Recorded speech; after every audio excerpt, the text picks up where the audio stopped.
భగవంతుడు ఉన్నాడని గుర్తేమిటో తెలుసా? ఇక్కడ పెద్దాపురంలో పోలీస్ మీట్ అయింది. నా దగ్గరికి ఒక పోలీస్ అధికారి వచ్చారు. వచ్చి నాకు ఆయన భగవంతుడు ఉన్నాడు అనడానికి, గురువు గారు నేను చదువుకున్న చదువు, నేను చేస్తున్న ఉద్యోగమే సాక్ష్యం. నేను తెల్లబోయి అది ఎలా అన్నాను అంటే ఆయన అన్నాడు, నేను వేలిముద్రల నిపుణుణ్ణి గురువుగారు. అమ్మ కడుపులో ఉండగా 4వ నెలలో వేలిముద్రలు ప్రారంభమవుతాయి. ప్రారంభమైన వేలిముద్రలు 6వ నెల వచ్చిన తరువాత బాగా ముద్రలన్నీ గట్టిగా ఆ వేళ్ల చివర ఏర్పడతాయి. అమ్మ కడుపులో 6వ నెలలో ఏర్పడినటువంటి వేలిముద్రలు మళ్ళీ ఎప్పుడు పోతాయంటే శవమైపోయిన తర్వాత కూడా పోవు.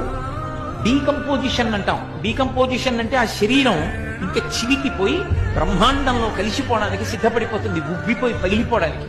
అలా వికారమును చెందిపోయిన తరువాత అప్పుడు మాత్రమే వేలిముద్రలు మారతాయి. అప్పటి వరకు వేలిముద్రలు మారవు.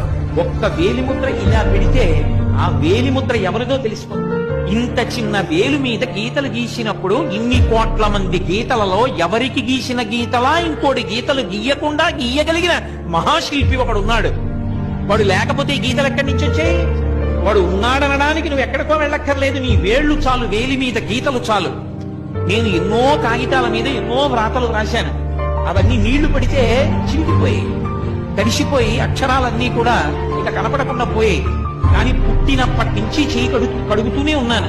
ఏది ఒక్క గీత కడగబడిందా, పోయిందా? అంటే గీతలు గీసిన వాడు ఒకడు ఉన్నాడా? వేళ్ల మీద ఇన్ని కోట్ల మంది వేలిముద్రలు ఒకడికి ఉన్నట్టు రెండవ వాడికి లేకుండా సృష్టించిన వాడు ఒకడు ఉన్నాడా? వాడెక్కడున్నాడు అన్న తాపత్రయం లోపల కలిగితే చూడాలని పరిగెడితే వాడు గుళ్ళో కూర్చుని ఉన్నాడు.